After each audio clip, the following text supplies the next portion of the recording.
Mbak Hesti Rosa, CEO Mediso yang merupakan Patent Certified Harvard Law School, HWPO juga ya. Sebelum kita ngomongin tentang brand atau merek ya, ini banyak pertanyaan yang mungkin ingin disampaikan sahabat IPmu ya.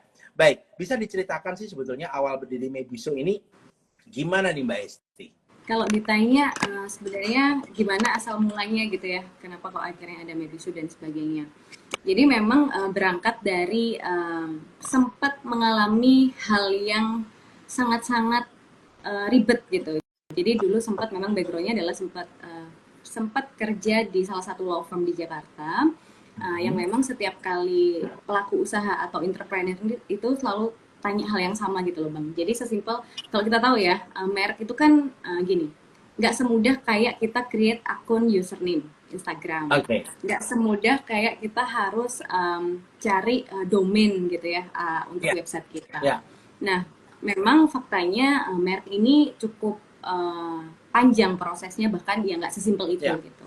Sehingga banyak pelaku usaha yang akhirnya datang untuk konsultasi terkait brand atau nama mereknya ini sendiri, apakah bisa dilindungi atau bahkan bisa didaftar. Nah, berkaca dari kasus itu, Bang Adit, jadi problem itu kita alami sendiri gitu.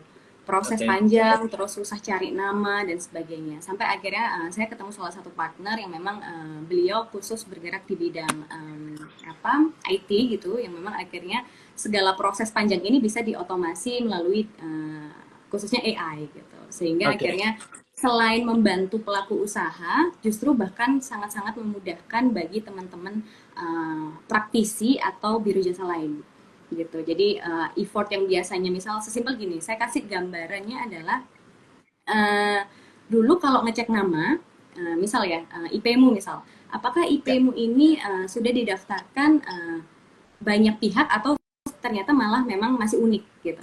Nah, kita sebagai praktisi atau konsultan yang membantu pengecekan merek ini, kita harus melakukan satu-satu, Bang.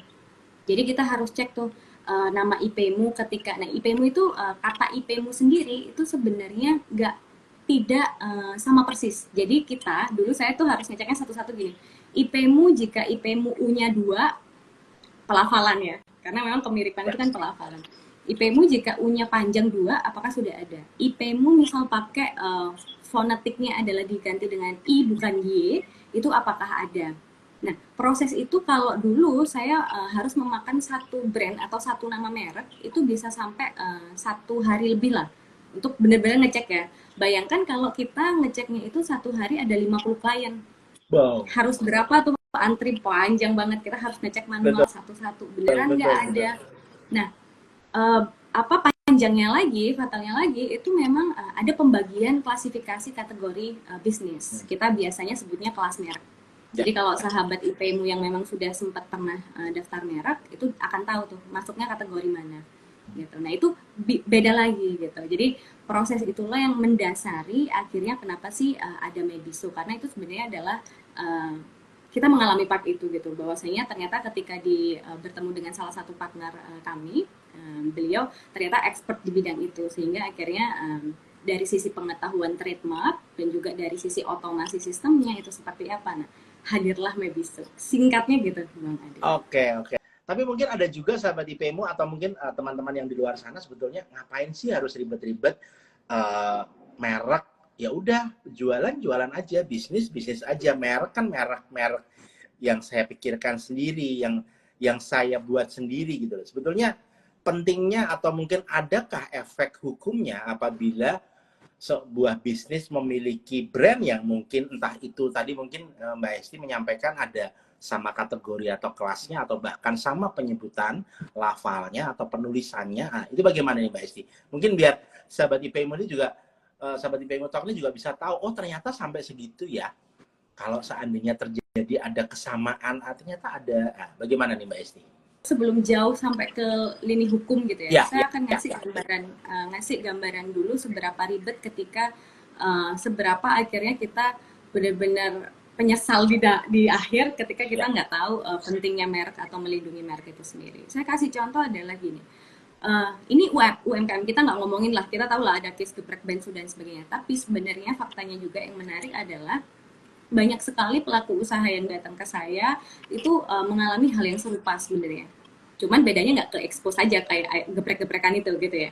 Tapi faktanya yang menarik adalah kita start kebayang, kita kan pelaku usaha, kita business owner. Pasti kita akan melalang buana untuk mencari insight baru, gimana caranya mengembangkan bisnis ini agar tetap sustain, gimana akhirnya bisa sampai bisnis ini benar-benar growth dan sebagainya. Sesimpel dari teman-teman UMKM atau pelaku usaha yang sekelas mikro aja, setelah dia mengikuti banyak edukasi dari government gitu ya, ngikutin semuanya sampai akhirnya diundang untuk ikut pameran ke kota mana, bahkan ke negara mana gitu. Nah itu yang menarik adalah mereka sudah fokus di sana untuk membesarkan brandnya, untuk bisa mendapatkan revenue yang baik gitu ya, omset yang gede. Tapi faktanya ketika sudah ingin dan baru tahu pentingnya merek itu apa, mereka kesulitan sendiri. Karena setelah bisnisnya udah jalan 5 tahun, ini rata-rata mereka yang datang ke saya adalah bisnis udah jalan 3-5 tahun, akhirnya ketika mau daftarin mereknya udah dimiliki sama kompetitor. Nah, ini salah satu fatalnya kenapa kita harus melek merek itu lebih dini, lebih baik. Karena jangan-jangan kita udah fokus kemana-mana, kita udah fokus branding dan segala macam, tapi at the end mereknya nggak bisa buat kita. Ujungnya apa? Ya bisnisnya mulai dari nol. Atau bahkan rebranding. Itu salah satu kenapa sih kita harus penting untuk melek merek, bahkan nggak cuma melek merek aja, tapi ya ada kemampuan untuk akhirnya mau mendaftarkan mereknya atau melindungi mereknya tersebut. Nah itu udah fatal kan, karena memang nggak perlu kita ngomongin hukum panjang-panjang, tapi at the end itu membunuh bisnis kita sendiri secara perlahan. Nah itu mungkin gambaran singkat kenapa sih merek itu jadi penting gitu. Iya. Ternyata memang tidak semudah hanya memulai bisnis kemudian namanya kelihatannya oke, namanya kelihatannya hoki, tapi ternyata memang melindungi merek atau mungkin lebih baik berkonsultasi tentang penggunaan merek atau brand itu memang harus menjadi salah satu step utama juga bagi para pebisnis atau brand owner untuk memulai bisnisnya. Jadi sebetulnya harusnya paralel ya Mbak ya. Pada saat memang brand owner itu sedang merumuskan atau membangun bisnisnya, itu juga harus mulai secara bertahap, juga harus memperhatikan mengenai perlindungan merek. Karena ini ternyata penting sekali nih sahabat IPmu. Baik, mungkin sebelum kita ke pertanyaan selanjutnya, karena ini sudah ada beberapa pertanyaan yang masuk sejak tadi Kak Hesti sudah begitu tergabung dengan kami ya. Langsung aja dari Halo Bali Travel. Halo Kak Hesti, syarat daftar merek apa? Adakah dokumen yang harus disiapkan? Itu dari Halo Bali Travel. Kemudian pertanyaan kedua dari Asiba _ 98. Untuk daftar merek di Mebiso, ada ketentuan khusus nggak Kak? Apakah semua lini bisnis bisa diproses di Mebiso? Oke, dua pertanyaan pertama dulu silahkan Mbak Hesti ya. Syarat daftar merek itu apa? Kemudian dokumennya apa yang disiapkan? Oke. Syarat ini sebenarnya ada part edukasi panjang, cuman saya akan mencoba merangkum secara singkat. Tapi pada intinya untuk dokumen yang perlu disiapkan itu sebenarnya simpel banget teman-teman, sahabat IPmu. Jadi yang pertama adalah cukup ketika nanti didaftarkan atas nama pribadi atau perorangan, itu cukup cuman menyetorkan KTP sama tanda tangan pemohon dan juga logo jika memang didaftarkan dengan menggunakan logo. Jadi komponen merek itu kan banyak ya, bisa nama, tagline, logo, gambar, suara, dan sebagainya. Nah itu cukup hanya itu. Nah itu ketika nanti saya gabung nih pertanyaan kedua, berarti dokumen apa aja yang diperluin atau bahkan kategori semua bisnis itu bisa. Jadi sahabat IPmu, kategori bisnis itu memang sebenarnya ada 45. Kita membaginya dan itu menurut regulasi sesuai dengan Undang-Undang Merek Nomor 20 Tahun 2016, itu memang ada yang namanya klasifikasi merek atau kelas merek. Kelas merek itu dibagi atas 45 kelas nih. Kelas 1 sampai kelas 35 itu adalah merek-merek yang khusus bergeraknya biasanya di bidang produk. Itu kelas 1 sampai kelas 35. Nah, kelas 35 sampai 45 itu adalah mereka yang concern ke jasa. Nah, teman-teman yang mungkin sahabat IPmu yang masih bingung, bisa aja langsung search mebiso.com/kelas. Nah, itu tinggal masukin aja produknya apa. Jadi sembari saya ngasih insight, teman-teman juga bisa langsung buka di mebiso.com/kelas. Itu teman-teman tinggal input aja. Misal saya kayak tadi, Bali Tour and Travel. Tulis aja ketik Tour and Travel itu masuk kelas mana. Atau kayak misal bisnisnya catering, tulis aja catering itu bisa masuk kelas mana. Atau misal kayak tadi aku sempat cek, misal ada yang skincare atau bahkan kosmetik, ya itu bisa diketik, tinggal ketik. Nah itu nanti ada beberapa opsi, teman-teman bisa masuk kategori bisnis mana. Artinya selama arrange-nya itu selalu ada di kelas 1 sampai kelas 45, itu bisa diakomodir.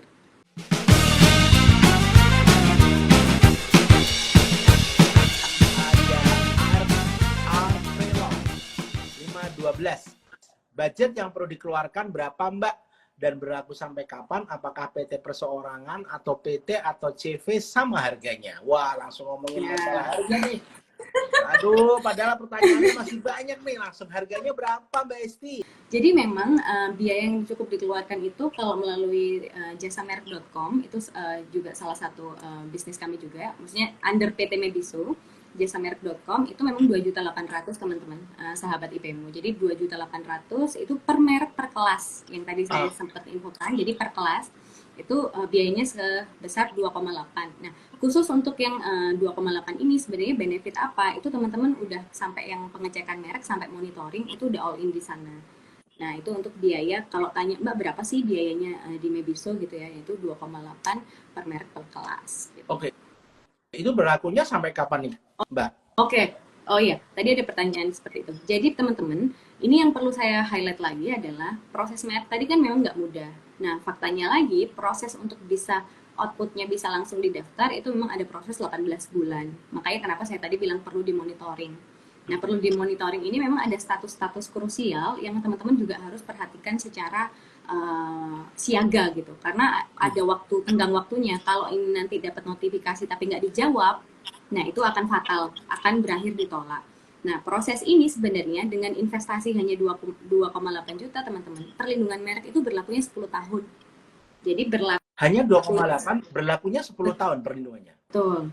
Berlaku 10 tahun ini artinya kalau di 2,8 dibagi per D dengan 10 tahun itu 500 perak lah per D. Makanya kenapa masih mereka kalau yang mikir-mikir itu pastikan jangan menunda. Nah, itu karena itu tadi yang saya kasih contoh yang di awal.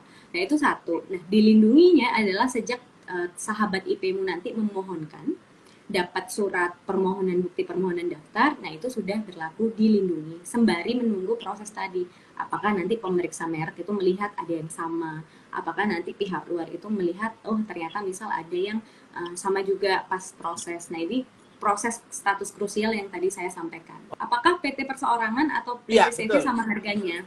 Betul. Nah, kalau untuk biaya teman-teman, sebenarnya merek ini mau didaftarkan atas nama perorangan, atas nama badan usaha, PT, CV, yayasan, bahkan komunitas, atau bahkan merek kolektif atau dibarengin lebih dari satu orang, itu biayanya sama ya teman-teman. Jadi sahabat IPmu nggak perlu berbeda kayak harus PT, beda lagi, enggak.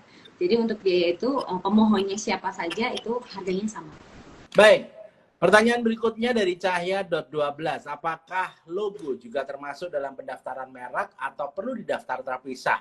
Mungkin didaftar haki atau yang lain. Mohon pencerahannya Kak. Oke, itu dari Cahya.12. Dan ada lagi dari Edi.Puspayasa. Sebaiknya daftar merek dulu atau mulai jualan dulu Mbak? Nah, ini juga mungkin pertanyaannya simpel, tapi ini mungkin juga yang akan bikin pemilik bisnis ini, aku dengar Mbak Esti kayak gini, aku jadi was-was nih. Aku milih nama dulu atau jualan dulu? Nah, gimana nih Mbak Esti? Mungkin bisa dari yang logo dulu nih Mbak. Nah, ini juga penting buat teman-teman sahabat IPmu yang sekarang lagi menjalankan bisnisnya. Perlu kenapa akhirnya sebelum asal daftar, itu harus tahu dulu nih. Ini biasanya saya neranginnya adalah masuk ke aturan kedua. Aturan kedua atau ketiga? Aturan ketiga yang perlu diketahui oleh sahabat IPmu selaku business owner. Jadi paham dulu jenis-jenis merek. Nah, jenis-jenis merek ini ada apa saja gitu. Jenis-jenis merek ini mulai dari ada yang namanya merek kata, itu yang pertama. Ada yang kedua adalah merek kombinasi. Merek kombinasi ini berarti gabungan antara kata dan juga logo atau gambar ya.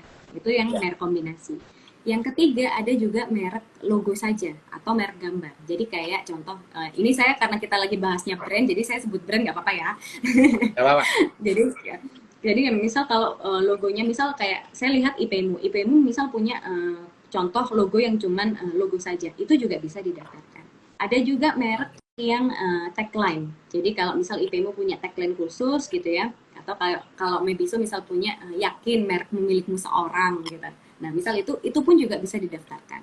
Atau bahkan kayak Mami Poko, nah itu merek suara, itu juga bisa didaftarkan, dan lain sebagainya. Tapi setidaknya yang perlu diketahui oleh pelaku usaha minimal itu perlu dua dulu nih, merek kata dan juga merek kombinasi tadi, artinya adalah logo dan juga kata. Nah, saya akan balik tanya ke sahabat IPmu, apakah dari merek yang teman-teman atau sahabat IPmu ini sudah punya, itu seberapa unik sih gitu. Kalau memang dirasa, ini saya berkaca dari case-nya Mebiso, sahabat IPmu. Jadi waktu Mebiso di awal, kita itu ketika ngecek merek, ini penting ya, sebelum mendaftarkan merek harus ngecek merek dulu.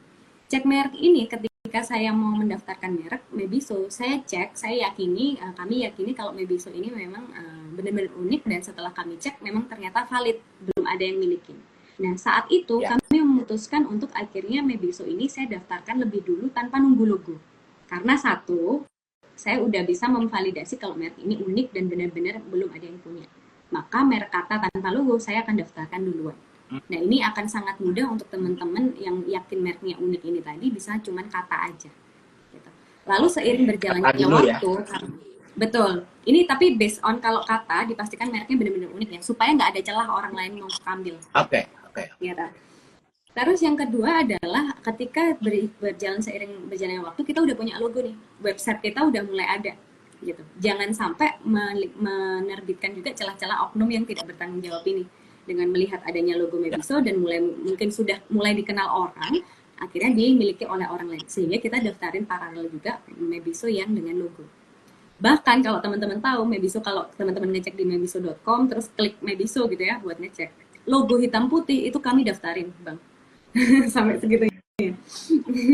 Supaya nggak ada celah itu tadi. Nah, ini yang makanya kenapa sih mungkin tadi ya saya bilang 2.800.000 itu adalah kalau per day cuma 500 perak. Nah, ini yang pengen kami juga tekankan ke sahabat-sahabat IPmu dan pelaku bisnis di sini, untuk akhirnya jangan pelit lah untuk spend ini, karena kita nggak tahu kalau 3-5 tahun ke depan bisnis ini benar-benar works dan dikenal banyak orang dan sudah tahu marketnya siapa. Nah, ini jadi pusing cuman gara-gara mereknya nggak diurus duluan.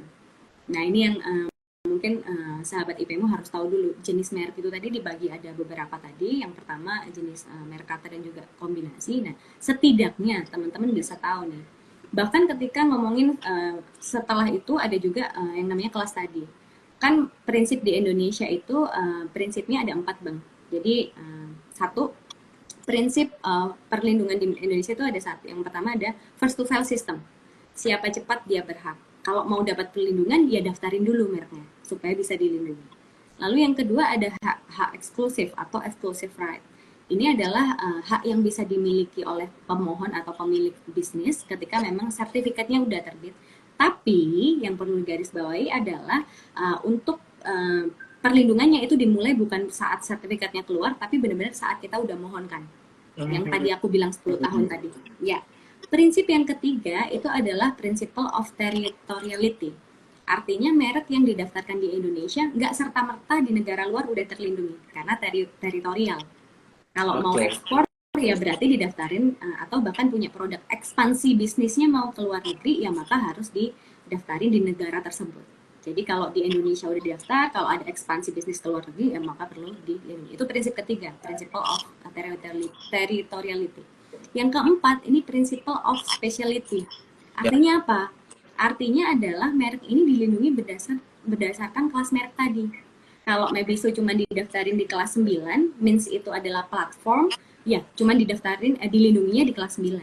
Tapi kalau Mebiso dilindunginya kelas 9, 42, 45, 35, pelatihan dan sebagainya misal, ya akan dilindungi sesuai kelas yang dia mohonkan. Nah, makanya kenapa nggak cuma mikirin jenis barang jasanya, jenis-jenis merek tadi, tapi juga ada highlight untuk yang perlindungan itu diberikan hanya di kelas tertentu sesuai yang kita mohonkan.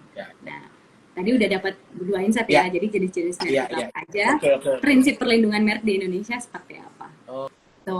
Oke.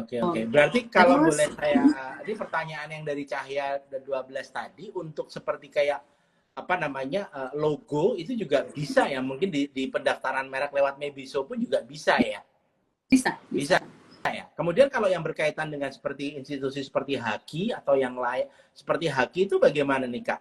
apakah berfungsi sama juga seperti yang Mbak Hesti dan teman-teman Mebiso lakukan, ataukah memang pemilik bisnis selain menggunakan layanan dari ataupun fasilitas dari Mebiso ini perlu juga mendaftarkan ke Hakinya? Oh, oke. Gini, jadi Haki itu sebenarnya kan hak kekayaan intelektual.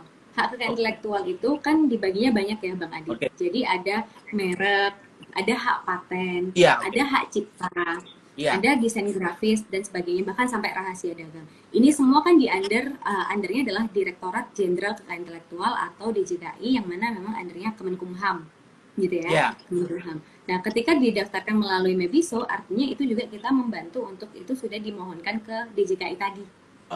Gitu. Tapi khusus yang trademark atau merek.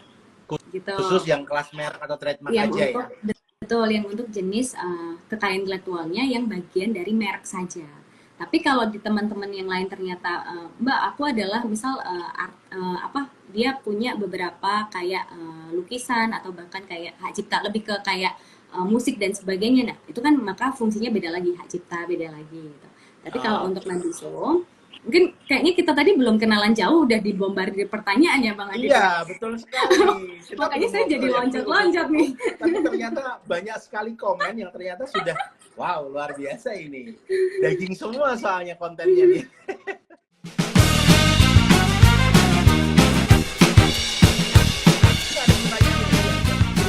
Mungkin pertanyaan simpel, tapi mungkin untuk semua brand owner atau mungkin sahabat IPmu juga pengen tahu. Jadi kalau kayak gini nih, sebaiknya gimana sih kita tuh mikirin merek dulu, atau mulai jualan dulu, atau mulai bisnis dulu ya? Ini mungkin Mbak Esti bisa kasih tips deh.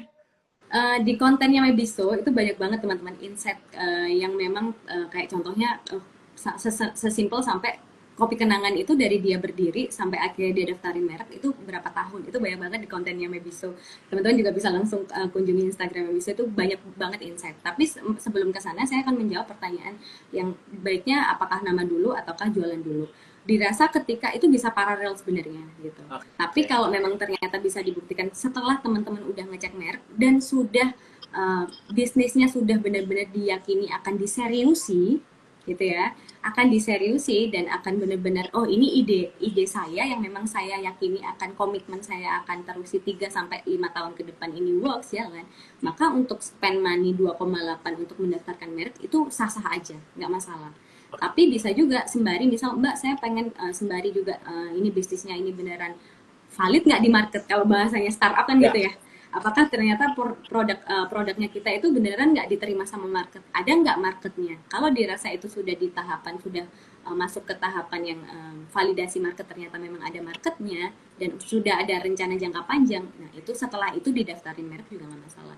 Yang kami sayangkan adalah ketika jangan sampai menyesal di belakang cuman gara-gara ide kita. Bayangin aja ya Bang ya, jadi faktanya menurut data BPS ini teman-teman sahabat IPmu, setiap tahun itu ada 800.000 pelaku usaha baru setiap tahunnya.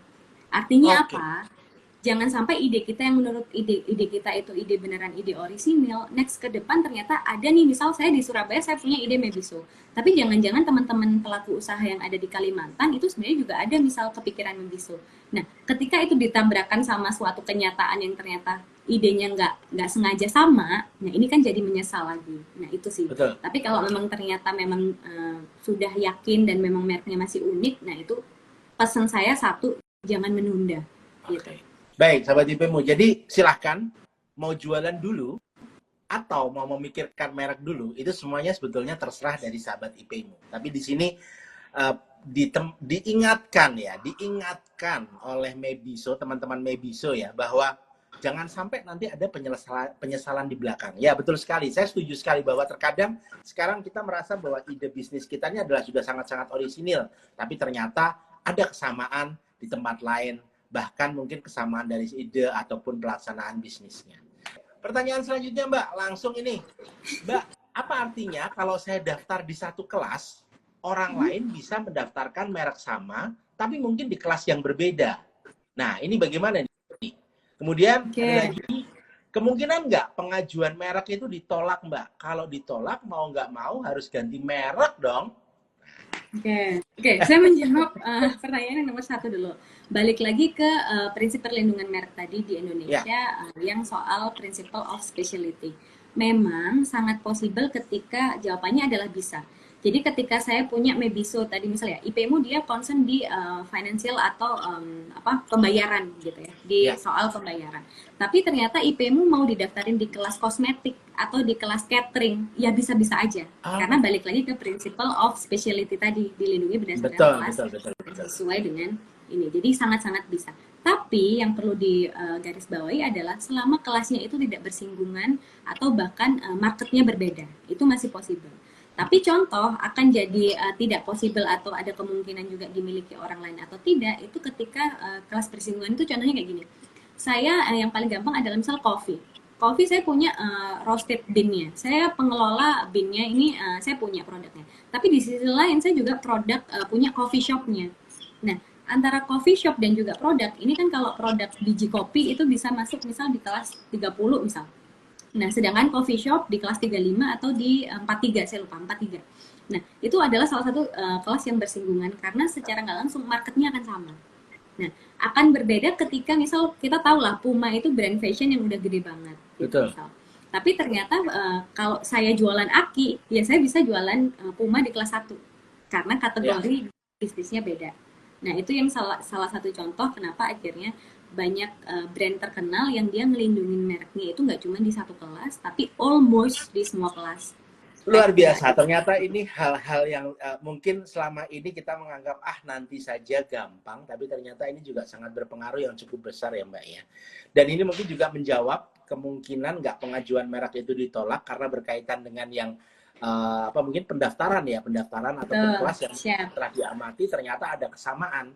Entah kesamaan kelas bisnisnya, ada kesamaan mungkin penulisan katanya berdasarkan kata ataupun tagline. Jadi mau nggak mau memang harus ganti merek. Oke, baik. Pertanyaan selanjutnya silahkan.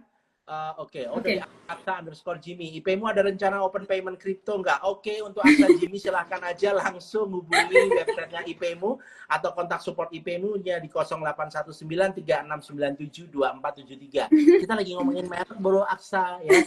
Jadi silahkan aja. Mungkin Bro Aksa mau konsultasi merek bisa langsung ke Mebiso ya. Ada bosnya di sini, jadi kita bisa tanya-tanya. Oke, pertanyaan dari akun Klesi. Aku selalu penasaran makna dari brand bisnis. Kalau boleh tahu nama Mebiso ada maknanya nggak Kak? Weh, nah ini agak unik nih pertanyaannya. Kalau tadi kita sedang berpusing-pusing bagaimana sih cara mendaftarkan brand, ini ada yang nanya nih, Mebiso ini sebetulnya maknanya apa nih? Nah, nggak apa-apa Kak, bisa dijawab ini Mbak Hesti, Kak Hesti silahkan dijawab. Dulu memang kita sempat sebelum pivot ya sahabat IP-mu, jadi Mebiso itu sebenarnya dulu banget itu ada kepanjangannya, jadi sebuah akronim gitu ya. Media bisnis online sampai akhirnya di satu titik kita pivot ke merek, akhirnya ya bisa aja biasanya kita plesetin sendiri sih merek bisnis online gitu. Jadi ya merek bisnis online. Nah baik, ini ternyata juga unik sekali ya. Jadi kita memang harus kreatif dari sisi nama ya, akronim ataupun yang lainnya. Wah ini tapi oke banget sih. Sahabat IP-mu, jadi mungkin kalau yang ingin berinteraksi langsung dengan teman-teman dari Mebiso bisa aja langsung intip websitenya di mebiso.com atau lewat Instagram ya di @mebiso, atau Mbak ingin berkorespondensi via email bisa aja langsung hubungin Mbak Esti melalui email di care@mebiso.com. Dan kalau mau main ke kantornya boleh Mbak ya? Boleh dong. Ya boleh, itu ada di alamatnya Mebiso ini ada di Komplek Ruko Surya Inti Permata Blok C17 sampai C19 Jalan Jemur Andayani nomor 50 Surabaya Jawa Timur 60237. Lengkap banget Bang. Oke, baik. Buat sahabat IP-mu nih Mbak, kalau saya lihat di websitenya Mebiso ini udah ada fasilitas untuk penelusuran merek gratis ya. Jadi di sini mungkin sahabat IP-mu juga bisa, kalau memang penasaran, ingin tahu bahwa mereknya ini apakah mungkin ada kesamaan ataupun yang lainnya, bisa ya langsung lewat di websitenya Mebiso ya. Sudah ada nama merek atau untuk melakukan pengecekan ya. Yep. Mbak Hesti, pertanyaan terakhir. Sebetulnya tantangan terbesar ya pebisnis dalam melindungi merek sekarang ini apa sih Mbak? Karena kan saya pernah dengar ya ada cerita bahwa dulu tuh ya itu bisnis sudah berjalan ada kesamaan bisnis sampai klaim-klaiman dan akhirnya wah sampai ke ranah hukum, sampai kemana-mana. Sebetulnya tantangannya gimana sih Mbak? Sebenarnya kalau saya bisa menganalogikan itu sama kayak setiap pelaku usaha yang nanti bakalan baru ngeh dan baru tahu faktanya kalau itu penting ketika udah kejadian. Persis kayak pajak. Gitu-gitu. Jadi kita pun ketika kita juga mulai dari Mebiso awal hadir di Indonesia gitu ya, kita launching dan sebagainya, kita kan juga rajin sharing-sharing ya Bang ya, terkait pentingnya merek dan sebagainya. Nah, fakta yang menarik memang belum adanya mindset yang mungkin jadi urgensi gitu. Jadi urgensi kalau ini jadi penting gitu. Sesimpel kayak tadi Bang Adit bilang sih, kayak nanti dulu lah, gampang kan juga saya fokus cuannya dulu lah, cari cuannya dulu lah dan sebagainya. Tapi ketika udah bisnisnya viral, boom, FYP baru kan kayak oh iya nih, viral udah viral.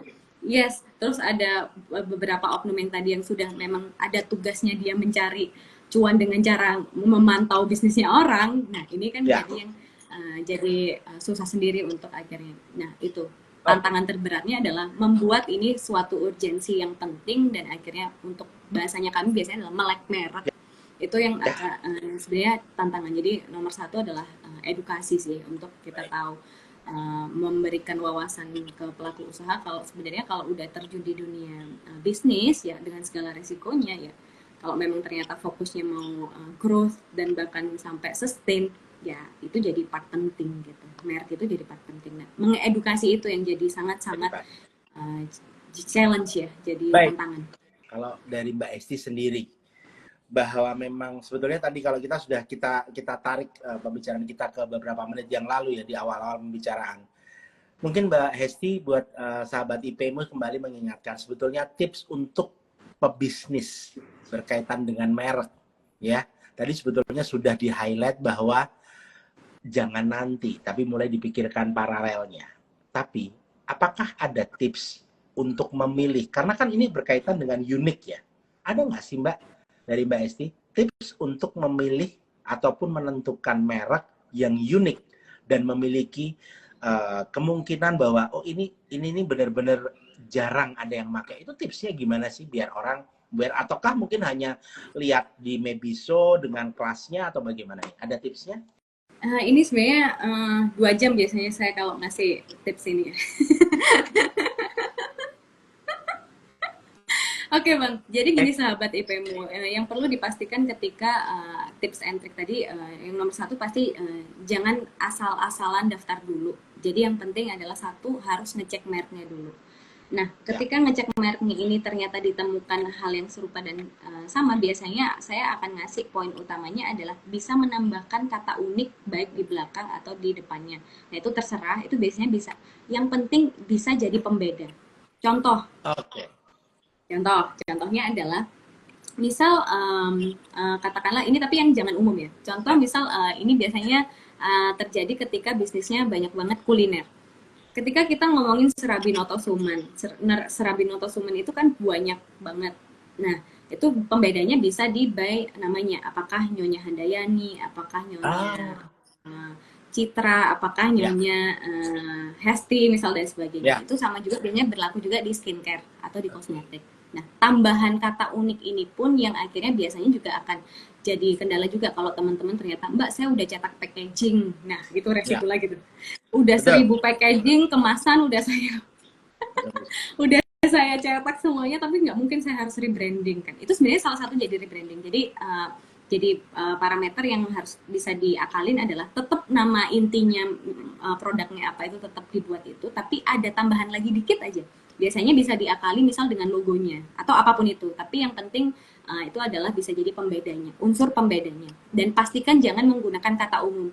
Contoh kata umum itu adalah kalau di kategori bisnisnya adalah dimsum, saya akan kasih nama merek dimsum 515. Ya, padahal dimsum itu bukan kata unik. Nah, ini hindari kata-kata yang berhubungan dengan kategori bisnis atau jenis barang jasanya. Balik lagi kalau teman-teman masih bingung jenis barang jasa itu apa, bisa langsung kunjungin mebiso.com/kelas, itu adalah semua jenis barang jasa. Nah, jangan sampai kata yang unik tadi itu adalah kata umum di kategori tersebut ya. Jangan sampai, itu nggak boleh. dimsum, empek-empek, es teler, sebagainya. Nah, itu bukan pembeda. Pembeda itu adalah benar-benar unik dari segi kita. Itu yang pertama. Yang kedua adalah bisa dibedakan ketika namanya ternyata ditemukan nama umum, itu logo bisa salah satu jadi pembeda, Bang. Jadi sahabat IPmu kalau ternyata namanya udah umum, itu pembedanya bisa di poin kedua, yaitu logo atau konsep. Nah, itu bisa. Kayak yang tadi saya bilang, Serabinoto Suman, kalau saya kunjungan ke Solo, teman-teman Solo itu akan tanya, Mbak Esti mau dibawain Serabinoto Suman yang warna orange atau warna hijau?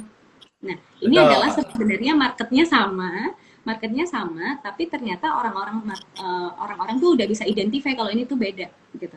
Walaupun kategorinya sama. Nah, itu adalah salah satu logo yang berbeda atau konsep yang berbeda. Bisa dengan salah satu contohnya itu. Lalu yang ketiga adalah pemohon identik. Nah, pemohon identik ini kalau dikatakan ini mungkin lebih secara tipsnya supaya teman-teman nggak sampai salah arah juga adalah ketika misal di merek pertama teman-teman udah punya bisnis pertama, udah punya merek yang misal katakanlah Jagoan Hosting. Jagoan Hosting ini didaftarkan atas nama PT yang satu misal. Ketika teman-teman punya bisnis lain atau produk lain mau didaftarin Jagoan Cloud by Jagoan Hosting, dan ini real di kasus kami di kami, Jagoan Hosting by Jagoan Cloud. Kita lupa, Bang, kalau pemohonnya itu beda, jadi PT-nya dibedain. Nah, pemeriksa merek itu melihatnya itu benar-benar orang yang berbeda, walaupun kita udah ngasih klaim kalau ini tuh sister company, shareholder-nya tuh sama, tapi pemeriksa tetap melihat itu berbeda orang. Jadi buat teman-teman yang udah punya merek, itu pemohonnya harus disamain supaya pemeriksa merek itu bisa tahu kalau mereknya itu adalah kepemilikannya satu. Maksudnya pemohonnya sama. Itu poin ketiga. Poin keempat, sesuaikan pilihan kelas barang atau jasa. Nah, ini jangan sampai salah ya, teman-teman. Kan ini fatal. Contoh kayak kasusnya MSPS Glow. Kalau sahabat IPmu ingat, kenapa sih akhirnya MS Glow itu sempat ada juga cekcok dan sebagainya. Kalau diingat-ingat lagi, itu yang di awal didaftarin tuh kelasnya beda, bukan sesuai kategori bisnis yang dia jual. Dulu dia awal daftarnya itu kelas 5, artinya kelas 5 itu kayak pelangsing tubuh, suplemen tubuh dan sebagainya. Padahal yang dijual ke market itu kosmetik. Nah, jangan sampai ini jadi salah. Makanya kenapa buat teman-teman yang juga akan mendaftarkan merek dan segera daftar merek, kelas merek harus diperhatikan. Nah, bagi teman-teman yang tadi kayak, Mbak, gue nggak mau ribet, gue mau rebahan aja, nah, sok langsung jasamerek.com.